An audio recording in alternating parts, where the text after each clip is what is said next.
So, hello, Business English 1 students. I hope everyone is staying safe, as well as all your loved ones, and staying isolated. I hope you're also enjoying your new luxury option from the faculty of being able to study from home. Today, we'll be discussing elements related to Business English 1 that we would be doing in class if we were having class this week. Those were posted on Monday, so hopefully you've had some time to look them over. And I'm going to offer some comments on the material, which is generally focused on interviews. So what we've done thus far in Business English 1 is focus on job skills, and we're moving towards what would be our presentations. Obviously, the presentations are not going to happen anytime soon, but they will be due in written form by the end of the semester. And starting next week, we will be working the jobs at our chosen companies. And the last pre-working element is interviewing. So we've gone through resumes, we've gone through cover letters. Hopefully that gets us to the point of having an interview. And so the sheets that I shared with you this week on our Facebook platform are related to that. So I want to discuss a few of the items and questions related to this, and then talk about how we might use these skills and elements to basically be good interviewees. So first off, what we don't want to feel like is we're in a situation like this. This looks like a pretty pressurized situation, and hopefully job interviews should be pretty comfortable. That said, many of the questions that you get in interviews are quite difficult, especially when they're coming at you in your maybe non-native language, and as well are being issued without any prior knowledge of what's coming. So when you look at the discussion part, which is number 1 here at the bottom of at the top of the sheet just below the picture, you have several different questions. Some of these are related to time, like where do you see yourself in 5 years' time? How would you manage working with someone who doesn't like you? How do you motivate people to do their best? What are your weaknesses? Can you give an example of a situation you found stressful and how you coped with the stress? There are many different kinds of interview questions. We could call them psychological, behavioral, situational, or general, experience-related, or aimed at the future and career plans. If we were to do this in class, we would hear example answers to these questions in the listening that follows just below. And you have some strategies mentioned in these examples. It says, listen to the extracts from 5 job interviews. Which candidates, number 1, express the wish to make a long-term commitment. 2, give concrete examples from their experience. 3, ask questions to make sure they answer the interviewer's question. 4, structure the answer in 2 parts. And 5, turn a question about a negative point into an opportunity to emphasize a positive quality. And they use some specific expressions. Some of those are below. So these aren't terribly important. I think they're pretty common expressions.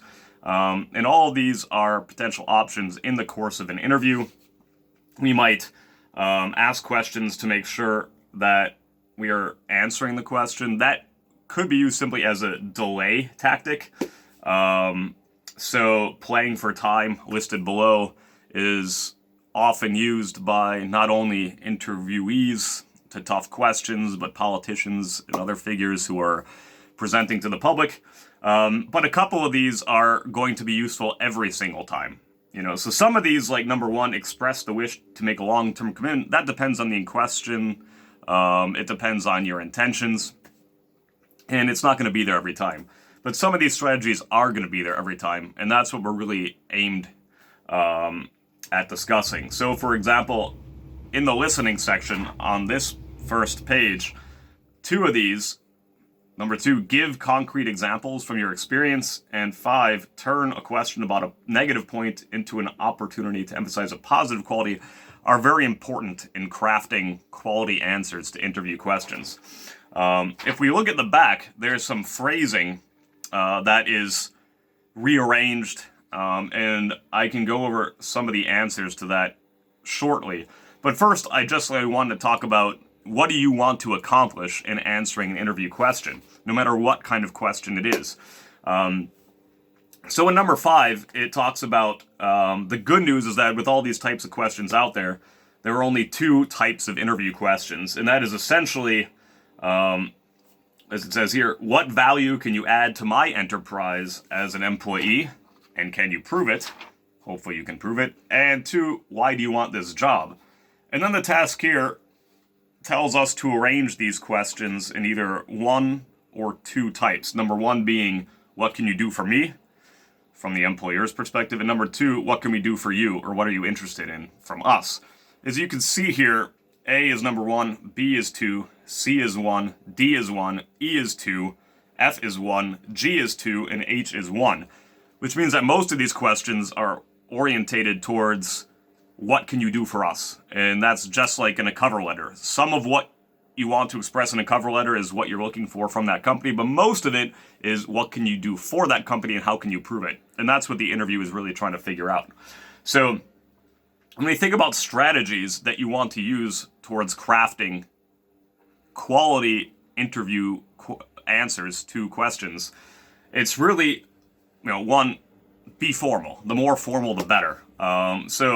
Number one, stay positive. Many questions are purposely asked in a way that force you to bring up something negative, like what are your weaknesses, for example.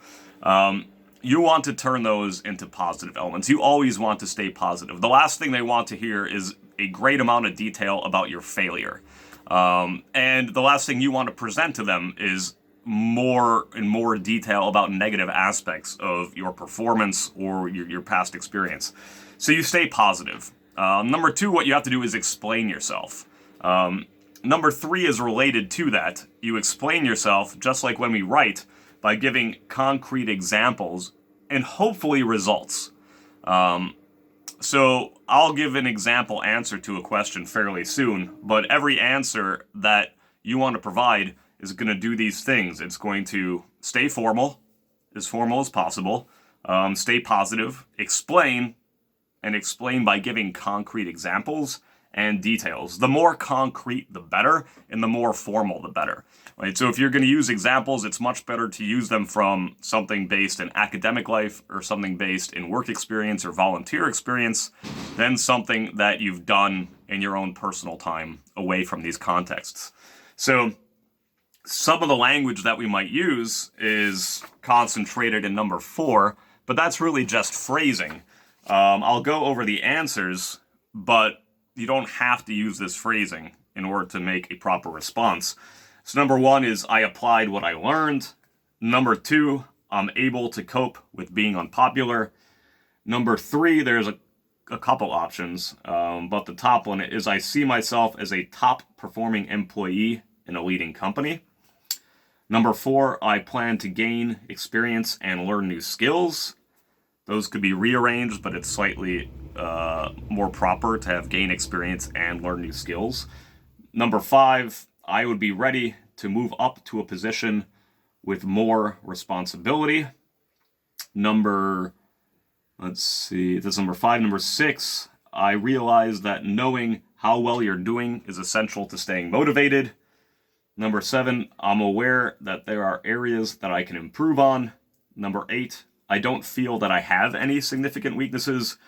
Number 9, I would say that organization is one of my strengths. And finally, number 10, I managed to finish the project on time. And there's an example of a result. So the other thing that I shared with you was a list of questions. And these are questions that are particularly aimed at the type of context that you are coming out of most likely. So at the top of the page, it is entitled Sample College Job Interview Questions and Answers for Students and Recent Graduates. So there are questions that could be more orientated towards work experience, but these are, kind of entry-level questions or first-time questions. So if we were to do this in class, then we would do question pass round, and everybody would try to answer one of these questions until everyone had the opportunity to do so, and I would offer commentary and critique on your responses. Really, the focus is to do the things that we talked about. Regardless of which question you're given, you want to stay positive, explain yourself, use concrete examples and hopefully results, and the more concrete and formal context you can use, the better. Since we can't do question pass around, I think that you might want to imagine how you would respond to these and even practice responding to these. And then if we were to do question pass around in class, the final question would go to me. And it would be chosen by whoever was the last person in the class to receive a question. So since we can't do that, then the next best thing for me to provide a good example is to simply point to a particular question randomly with my eyes closed and then try to give a response to this kind of question using the strategies that I mentioned just before. So let's do that. I'll give a response to one of these questions, not knowing what's coming. And that's really the end of material for this week. You want to be able to answer these questions by using the strategies that we mentioned. There is no homework this week. Normally, the next week would be presentations, so I allow students to focus primarily on their presentations. Next week, we'll be posting additional material, and there will be homework, weekly homework, like a task journal assignment, that's related to you and your company. But for this week, there is no homework. It's simply interviewing the final phase of job skills before you begin employment. So let's see. I'll just pick a random question, I'll answer it, and then that'll be the video commentary for today. So let's see what I get. How would you describe the pace at which you work? So here's my answer. Generally, I would describe my pace as, thorough and efficient. What I try to do is get as much as I can accomplished in the most efficient way possible without sacrificing quality for speed. So I think that this is something that I applied both as a student in many jobs that I've worked. Currently, I'm employed at the Faculty for Business and Legal Studies, Lazar Vrkatić, in Novi Sad. And I think it's important for me to generate results and be in contact and communication with students so that the pace is maintained throughout the course of a semester. So the way that I do this is I try to stay focused and keep a consistent pace both during exam times and during the course of the semester. What this means is that I plan my lessons ahead of class and try to come up with questions and answers to questions that students might have when I'm planning my material.